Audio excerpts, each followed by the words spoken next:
घने जंगल की सरहद पर बसे इस गांव में हर पूर्णिमा की रात एक भेड़िया आकर कत्लेआम मचा देता और उस गांव में रहने वाले लोग हर पल डर के साए में गुजार रहे हैं। उसी गांव में वेलरी नाम की एक लड़की भी रहती थी जिसे रोज पानी लेने के लिए जंगल में जाना पड़ता। वेलरी की माँ अक्सर उसे अनजान लोगों से दूर रहने को कहती थी क्योंकि वो भेड़िया एक आदमखोर भेड़िया था जो कि कोई भी हो सकता था। पर इसके बावजूद वेलरी ने पीटर नाम के एक लड़के को अपना दोस्त बना लिया और वो छुप छुप कर उसके साथ खेला करती और वक्त के साथ उनकी ये दोस्ती प्यार में कब बदल गई ये उन्हें पता भी नहीं चला। तो अब ऐसे ही 10 साल बीत चुके थे और हमेशा की तरह आज भी वेलोरी पीटर से मिलने चली आई जो कि अब जंगल में लकड़ी काटने का काम करता है। लेकिन वेलरी से मिलते ही पीटर ने उसे कहा कि क्या तुम्हें पता है तुम्हारी माँ ने तुम्हारी शादी हेनरी नाम के एक लड़के से तय कर दी है, जबकि वेलोरी को इस सब के बारे में कोई अंदाजा नहीं था। दरअसल पीटर के लकड़ी काटने के काम की वजह से वो ज्यादा पैसे नहीं कमा पाता, जबकि वेलोरी की माँ चाहती थी कि वेलोरी की शादी एक अच्छे और अमीर परिवार में हो। इसलिए उन्होंने वेलोरी की शादी हेनरी से तय कर दी जो कि इस गांव के लोहार का बेटा है। लेकिन वेलोरी और पीटर बचपन से एक दूसरे से प्यार करते हैं, इसलिए वेलोरी अपनी माँ का ये फैसला ना मानते हुए पीटर के साथ इस गांव से भाग जाने के लिए राजी हो गई। पर इस गांव से निकलने के लिए जब वो दोनों अपने घोड़ों की ओर बढ़ रहे थे तभी उन्हें गांव की चर्च बेल की आवाज सुनाई दी जो कि खतरे का संकेत था। चर्च बेल की आवाज सुनकर जब वेलोरी गांव में वापस आई तो उसे पता चला कि इस बार भेड़िए का शिकार कोई और नहीं बल्कि वेलोरी की बड़ी बहन लूसी बनी है। और जैसे ही वेलोरी ने लूसी की लाश देखी तो वो फूट फूट कर रोने लगी।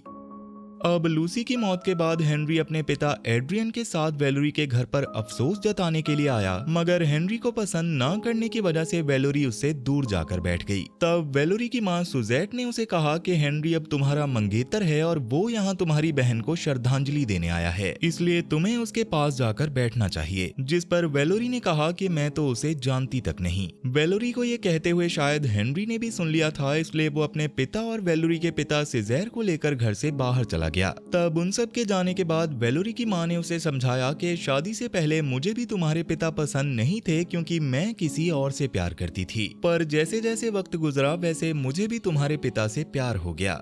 खैर इसी दौरान वहां लूसी की सहेलियां भी आ गई जिनकी बातों से पता चला कि लूसी असल में हेनरी को बहुत चाहती थी। पर उस रात जब हेनरी ने उसे कहा कि मैं तुमसे नहीं तुम्हारी छोटी बहन वेलोरी से प्यार करता हूं तो उसका दिल टूट गया और हो सकता है कि इसी वजह से उसने भेड़िए के हाथों मरने का फैसला किया होगा। ये सब सुनकर वेलोरी को सच में बहुत ज्यादा बुरा लग रहा था, इसलिए फिलहाल उसकी माँ ने लूसी की सहेलियों को चुप करवा दिया। जिसके कुछ देर बाद पीटर भी लूसी को श्रद्धांजलि देने के लिए आया, पर वेलोरी की ने उसे बाहर ही रोक लिया। उन्होंने पीटर से कहा कि तुम भी वही काम करते हो जो मेरे पति करते हैं, इसलिए मुझे पता है कि तुम कितना कमाते हो, पर मैं अपनी बेटी को एक अच्छी जिंदगी देना चाहती हूँ जिसके लिए मैंने उसकी शादी हेनरी से तय की है। तो अगर तुम वेलोरी से सच में प्यार करते हो तो उसका पीछा छोड़ दो। और पीटर ये सब सुनकर वहां से चला गया। वहीं हेनरी अपने पिता और होने वाले ससुर के साथ गांव के बार में चला गया जहां गांव के सब लोग भेड़िए के आतंक से बहुत ज्यादा परेशान थे, इसलिए उन्होंने एक एक करके उस भेड़िए का शिकार होने की बजाय मिलकर उस भेड़िए को ही मारने की ठान ली। उनमें से फादर ऑगस्टीन ने सबको समझाने की कोशिश भी की कि मैंने भेड़िए के शिकारी सोलोमन को बुलाया हुआ है, इसलिए हमें उनके आने का इंतजार करना चाहिए, पर गाँव के लोगों में से किसी ने भी उसकी बात नहीं सुनी। वो सब लोग मिलकर उस भेड़िए को ढूंढने के लिए निकल पड़े जिनमें पीटर भी उनका साथ देने को तैयार था। मगर रास्ते में जब पीटर को वेलोरी मिली तो पीटर ने उसे कहा कि तुम्हें अब मुझे भूलकर हेनरी से शादी करनी होगी क्योंकि हमारे रास्ते अब अलग अलग हैं। पर पीटर के जाते ही हेनरी ने वेलोरी के पास आकर उसे एक ब्रेसलेट दिया जिसे हेनरी ने खास वेलोरी के लिए ही बनाया था, जिसे देने के बाद वो भी बाकी सबके साथ भेड़िए को ढूंढने के लिए जंगल की ओर निकल पड़ा और वेलोरी भी छुपकर उन सबका पीछा करने लगी। उसी जंगल के रास्ते में वेलोरी की दादी का घर भी था, जिनसे मिलने के बाद वेलोरी के पिता गांव वालों के साथ भेड़िए को ढूंढने के लिए निकल गए। पर उनके जाने के बाद वेलोरी अपनी दादी के घर आ गई और उनसे बातें करने लगी, जहां वेलोरी ने अपनी दादी से कहा कि लूसी को मुझे बताना चाहिए था कि वो हेनरी से प्यार करती थी। पर दादी ने वेलोरी को थोड़ा समझाया और उसे एक लाल रंग का चोगा दिया जो वेलोरी को भी काफी पसंद आया। वहीं गांव के लोग भेड़िए को ढूंढते हुए एक अंधेरी गुफा तक पहुंच गए, जिसके अंदर 2 रास्ते होने की वजह से वो सब 2 टीम्स में बंटकर भेड़िए को ढूंढने लगे। पर हेनरी और पीटर की टीम जब अपने चुने हुए रास्ते पर गई तो वो रास्ता भी आगे चलकर 2 रास्तों में बंट गया, जिन्हें देखकर पीटर ने कहा कि हमें फिर से 2 टीम्स में बंट जाना चाहिए, जबकि हेनरी का कहना था कि उन सबका साथ रहना सबके लिए सुरक्षित होगा। लेकिन पीटर ने हेनरी की बात नहीं मानी और 2 लोगों को लेकर हेनरी और उसके पिता से अलग हो गया। मगर आगे बढ़ते वक्त उन्हें वो भेड़िया मिल गया, जिसे वैसे तो गांव वालों ने मिलकर मार दिया था, पर इस सब में हेनरी के पिता को अपनी जान गंवानी पड़ी। दूसरी ओर वेलोरी को अपनी दादी के घर में बहुत अजीब आवाजें आने लगी, जिनका पीछा करते हुए जब वो अपनी दादी के कमरे में पहुंची तो वहां उसकी दादी के अलावा और कोई भी नहीं था। खैर, इस सब के बाद वेलोरी गांव में वापस आ गई, जहां गांव के लोग उस भेड़िए की मौत का जश्न मना रहे थे। लेकिन जैसे ही वेलोरी को पता चला कि इस सब में हेनरी ने अपने पिता को खो दिया है, तो वो हेनरी से मिलने चली गई, जो इस वक्त अपना काम कर रहा था। वहां हेनरी ने वेलोरी को बताया कि मैं चाहता तो मैं अपने पिता को बचा सकता था, पर जब वो भेड़िया मेरे सामने आया तो मैं डर के मारे छुप गया। इसी वजह से हेनरी अपने पिता की मौत का जिम्मेदार अपने आप को समझ रहा था और उसने गुस्से में वेलोरी को भी वहां से भगा दिया, क्योंकि वो इस वक्त किसी से भी बात करना नहीं चाहता था। लेकिन वहां से जाते वक्त वेलेरी को हेनरी के घर अपनी माँ दिखी, जो हेनरी के पिता को श्रद्धांजलि देने आई थी। अपनी माँ को हेनरी के पिता के लिए इस तरह रोता हुआ देखकर वेलेरी समझ गई थी कि हेनरी के पिता ही वो इंसान हैं जिनसे शादी से पहले वेलेरी की माँ प्यार करती थी। तब वेलेरी की माँ ने भी इस बात को मानते हुए सच्चाई बताई कि लूसी उसके पहले प्यार यानी कि हेनरी के पिता की ही बेटी थी। यानी कि लूसी और हेनरी एक तरह से भाई बहन थे और इसीलिए उन्होंने लूसी और हेनरी की शादी नहीं होने दी। पर इसके साथ ही उन्होंने वेलोरी से ये वादा भी लिया कि वो इस सब के बारे में अपने पिता को कुछ ना बताए। खैर, वो दोनों ये बातें कर ही रही थी कि तभी सोलोमन भी अपने साथियों के साथ वहां आ पहुंचा, जो आदमखोर भेड़ियों का शिकारी है। लेकिन सोलोमन के वहां आते ही गांव के मुखिया रीव ने उसे बताया कि आपने आने में काफी देर कर दी, क्योंकि हम उस भेड़िए को मार चुके हैं। पर सोलोमन ने उन्हें सच्चाई से रूबरू करवाते हुए बताया कि मेरी बीवी का नाम पेनेलोपी था और हमारी 2 बेटियां हैं, और हम भी कभी ऐसे ही गाँव में रहते थे जहाँ आपके गाँव की तरह ही एक नरभक्षी भेड़िए का आतंक था। तो ऐसे ही एक पूनम की रात मैंने अपने दोस्तों के साथ उस भेड़िए को मारने का फैसला किया और हमने उसे ढूंढ भी लिया था। भले ही उस भेड़िए से हुई इस लड़ाई के दौरान मैंने मेरे दोस्तों को खो दिया, पर मैंने भी उस भेड़िए पर बहुत वार किए, यहाँ तक कि उसका एक पंजा भी काट दिया। लेकिन फिर अचानक वो हमारे सामने से गायब हो गया और मैं निशानी के तौर पर उसके कटे हुए पंजे को गाँव में ले आया। मगर जब मैं अपने घर पहुंचा तो मेरी बीवी मर चुकी थी और उसका एक हाथ कटा हुआ था। ये कहानी सुनाने के बाद सोलोमन ने उन सबको भेड़िए का वो कटा हुआ पंजा दिखाया, जो उसकी बीवी के हाथ में बदल चुका था। और उसे दिखाते हुए सोलोमन ने बताया कि जब भी कोई नरभक्षी भेड़िया मरता है तो वो इंसानी रूप में ही मरता है, पर जिसे आप लोगों ने मारा है वो बस एक आम भेड़िया है। इसके साथ ही सोलोमन ने उन्हें ये भी बताया कि 13 सालों में बस एक बार ऐसा होता है जब मंगल ग्रह चांद के बहुत पास आता है, जिसे खूनी चांद की रात कहा जाता है। आम पूनम की रात नरभक्षी भेड़िए के काटने से आप मर सकते हैं, लेकिन खूनी चांद के वक्त वो भेड़िया जिस भी इंसान को काटता है वो भी उसी की तरह एक नरभक्षी भेड़िया बन जाता है। वो भेड़िया आपका कोई पड़ोसी हो सकता है, आपका कोई दोस्त या फिर आपके परिवार का ही कोई सदस्य। इसलिए जब तक हम उस भेड़िए को मार नहीं देते, कोई भी इस गांव से बाहर नहीं जाएगा, क्योंकि आज ही वो खूनी चांद की रात है और उसे खत्म होने में पूरे 3 दिन लगते हैं। पर गांव के लोगों ने ये सब आज से पहले कभी नहीं सुना था, इसलिए वो सोलोमन की बात मानने की बजाय उस मरे हुए भेड़िए के लिए फिर से जश्न मनाने लगे।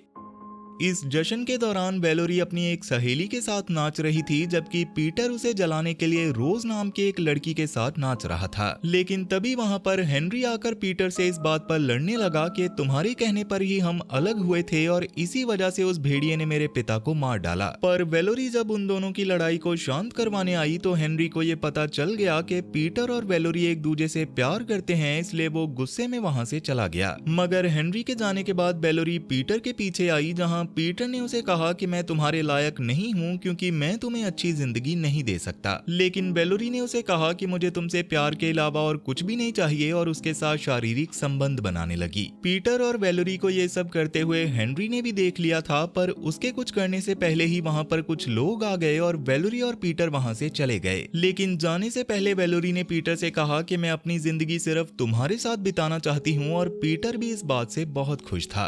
खैर तब तक काफी रात हो चुकी थी और आसमान में वो खूनी चांद भी दिखने लग गया था और इतने लोगों को खुलेआम जश्न मनाते हुए देखकर वो भेड़िया भी वहां आ पहुंचा और उसने आते ही रीब को अपना शिकार बना लिया। जिसके बाद भेड़िया गांव के कई लोगों को जख्मी करने के बाद सीधा वेलोरी के पास गया, जहां भेड़िए ने वेलोरी से कहा कि तुम मुझे अच्छे से समझती हो, इसलिए तुम्हें मेरे साथ चलना होगा, पर अगर तुम मेरे साथ नहीं आई तो मैं इस पूरे गाँव को शमशान बना दूंगा। लेकिन तभी वहाँ पर सोलोमन आ पहुंचा और भेड़िया वहाँ से भाग गया।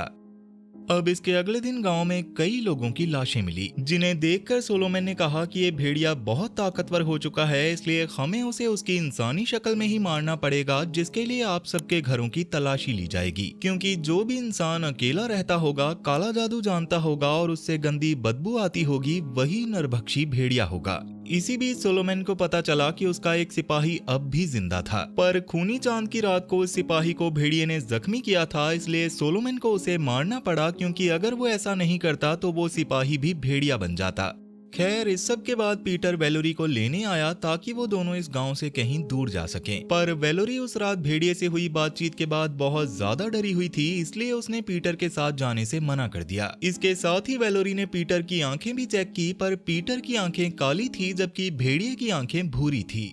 अब पीटर को वहां से भेजने के बाद वेलोरी जब अंदर आई तो वहां वेलोरी की दादी वेलोरी की मां का इलाज कर रही थी। उनका कहना था कि भेड़िए ने वेलोरी की मां को काटा नहीं बल्कि सिर्फ खरोचा है, इसलिए वो जल्दी ही पूरी तरह से ठीक हो जाएंगी। लेकिन इस सब के दौरान जब वेलोरी ने अपनी दादी की आंखें देखी तो उसे अपनी दादी पर शक होने लगा, क्योंकि दादी की आंखें भेड़िए की तरह ही भूरे रंग की थी। पर बाहर इस वक्त खूनी चांद का दौर चल रहा था, इसलिए वेलोरी ने चेक करने के लिए जब खिड़की खोली तो उसकी दादी को इससे कोई फर्क नहीं पड़ा, जिससे वेलोरी समझ गई कि उसकी दादी भेड़िया नहीं है। लेकिन दादी को चेक करने के बाद जब वेलोरी घर से बाहर आई तो वहां उससे मिलने पीटर आया, जिसने वेलोरी से कहा कि मैंने उस दिन तुम्हें पीटर के साथ शारीरिक संबंध बनाते हुए देखा था, इसलिए मैं चाहता हूं हमारी मंगनी तोड़ दी जाए। जिस पर वेलोरी ने भी हेनरी का दिया हुआ ब्रेसलेट उसे वापस देकर उसके साथ की गई मंगनी को खत्म कर दिया। दूसरी ओर गांव में सोलोमन को वेलोरी की सहेली का भाई मिला, जो आम लोगों जैसा नहीं था पर उसे जादू अच्छा लगता था, इसलिए सोलोमन को लगा कि वो लड़का जानता है भेड़िया कौन है। इसलिए उसने उस लड़के को पकड़ लिया और उससे भेड़िए के बारे में पूछने लगा, और उस लड़के के कुछ ना बताने पर सोलोमन ने उसे लोहे के एक हाथी के अंदर डलवाकर उसके नीचे आग लगा दी ताकि उससे सच उगलवाया जा सके, जबकि उस लड़के को इस सब के बारे में कुछ पता ही नहीं था। तब अपने भाई को छुड़वाने के लिए उस लड़के की बहन ने सोलोमन को पैसे भी दिए, यहाँ तक कि वो सोलोमन के साथ सोने के लिए भी तैयार थी। पर इसके बाद भी जब सोलोमन इसके लिए नहीं माना तो उस लड़की ने उसे बता दिया कि वेलोरी ने उस रात भेड़िए से बात की थी। जो सुनने के बाद वेलोरी को पकड़ लिया गया, जहाँ वेलोरी की सहेली ने सब गाँव वालों को बताया कि वेलोरी ऊंचे ऊंचे पेड़ चढ़ सकती है, लड़कियों से काफी तेज दौड़ती है और लाल रंग का चोगा भी पहनती है जो कि शैतान का रंग माना जाता है, और यहाँ तक कि वेलोरी भेड़िए से बात भी कर सकती है, जो मैंने अपनी आंखों से देखा था। तब सोलोमन के पूछने पर वेलोरी ने कहा कि वो भेड़िया मुझे अपने साथ ले जाना चाहता है, और वेलोरी के इस बयान के बाद सोलोमन ने उसे बंदी बना लिया। वेलोरी को बेड़ियां पहनाकर एक पिंजरे में रखा गया था, जहां उसे बचाना बिल्कुल भी आसान नहीं था। इसलिए हेनरी और पीटर ने ना चाहते हुए भी एक साथ मिलकर आज रात वेलोरी को बचाने का प्लान बनाया। हेनरी के साथ ये प्लान बनाने के बाद पीटर ने सीधा वेलोरी के पिता के पास जाकर उन्हें कहा कि मैं आपकी बेटी को बचाना चाहता हूँ, जिसमें मुझे आपका साथ चाहिए। और ये सुनकर वेलोरी के पिता भी पीटर का साथ देने के लिए तैयार हो गए। वहीं वेलोरी की दादी वेलोरी से मिलने के बाद हेनरी से मिलने गई ताकि वो वेलोरी का साथ देने के बदले में उसका शुक्रिया कर सकें। लेकिन बातों ही बातों में दादी ने हेनरी से कहा कि लूसी तुमसे बहुत प्यार करती थी, इसलिए हो सकता है जिस रात वो मरी वो तुमसे मिलने आई हो और तुमने भेड़िया बनकर लूसी को अपना शिकार बना लिया हो। पर तभी अचानक हेनरी को दादी से वो बदबू आने लगी जो उसे तब आई थी जब गुफा में भेड़िए ने हेनरी के पिता को मारा था। इसलिए हेनरी ने दादी से कहा कि आप ही वो भेड़िया हो और आप जंगल में उस सूने घर में अकेली इसीलिए रहती हैं ताकि किसी को आपकी सच्चाई का पता न चल सके। लेकिन दादी हेनरी से ये कहकर वहां से चली गई कि तुम खुद भेड़िया हो और सारा इल्जाम मुझ पर लगा रहे हो।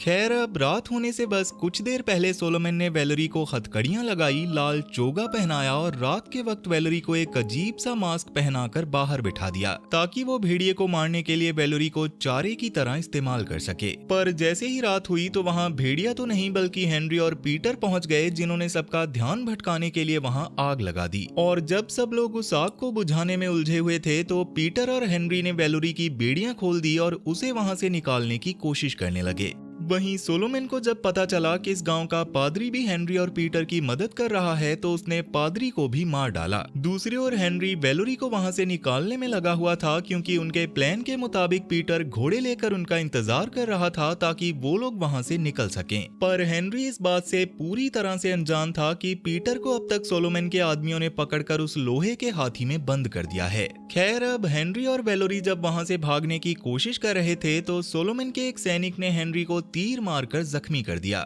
इसी बीच वैलेरी को एहसास हो गया था कि भेड़िया यहाँ पहुंच चुका है, इसलिए वो गांव से भागने की बजाय हेनरी को लेकर चर्च के अंदर जाने लगी। लेकिन सोलोमन ने हेनरी को तो चर्च में आने दिया पर वैलेरी को चर्च के बाहर ही रोक दिया। मगर इसके कुछ ही देर बाद भेड़िया भी वहाँ आ पहुंचा और सोलोमन के सैनिक उस पर तीर चलाने लगे। तब सोलोमन भी बहादुरी दिखाते हुए अपनी चांदी की तलवार लेकर भेड़िए की ओर बढ़ा, पर भेड़िए ने एक ही बार में सोलोमन का हाथ उसके शरीर से अलग कर दिया, जिसके बाद भेड़िए ने सोलोमन के एक दो आदमियों को जख्मी किया और वैलेरी को अपने साथ चलने को कहने लगा। और अगर वैलेरी ने उसकी बात नहीं मानी तो वो पूरे गांव को खून से लाल कर देगा। लेकिन भेड़िए के कुछ करने से पहले ही सुबह हो गई और वो चर्च के अंदर भी नहीं आ सकता था, इसलिए फिलहाल उसे वहां से जाना पड़ा। भेड़िए के जाने के बाद सोलोमन ने वैलेरी को डायन बताते हुए उसे मारने की कोशिश की, जिसमें वैलेरी बेहोश हो गई। पर सोलोमन के ही एक सैनिक ने सोलोमन को ये याद दिलाया कि खूनी चांद की रात में तुम्हें भेड़िए ने काटा है, इसलिए तुम्हें मरना होगा। असल में वो सैनिक जान चुका था कि भेड़िए को पकड़ने के लिए सोलोमन इस गांव के लोगों पर जुल्म कर रहा है, इसलिए उसने सोलोमन का खेल हमेशा के लिए खत्म कर दिया।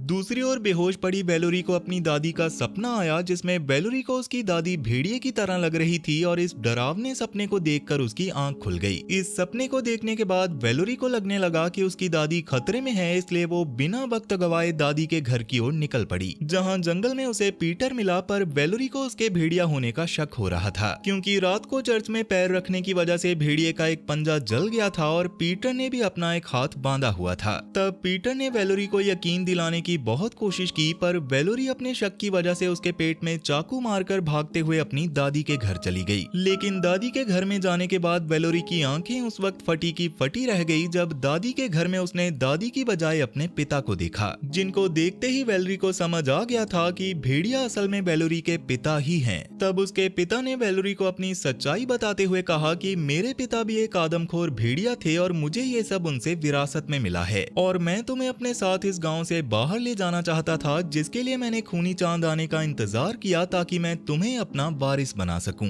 वैसे तो मेरी वारिस मेरी बड़ी बेटी लूसी को बनना था, जिसके लिए मैंने उसे हेनरी के नाम से झूठी चिट्ठी लिखकर बाहर भी बुला लिया था। लेकिन जब मैंने उससे बात करने की कोशिश की तो उसे मेरी आवाज सुनाई ही नहीं दी, जिससे मैं समझ गया था कि लूसी मेरा खून नहीं है, इसलिए मैंने उसे खत्म कर दिया। लूसी मेरी बेटी नहीं थी और तुम्हारी माँ ने हेनरी के पिता के साथ मुझे धोखा दिया था, इसलिए मैंने उन दोनों को भी मारने का फैसला किया था। पर तुम्हारी माँ की किस्मत अच्छी थी, इसलिए वो जिंदा बच गई। और आज जब मैं घर आया तो मेरी माँ को भी मेरे कपड़ों से आ रही महक से ये पता चल गया था कि मैं ही वो भेड़िया हूँ, इसलिए मैंने उन्हें भी मार दिया।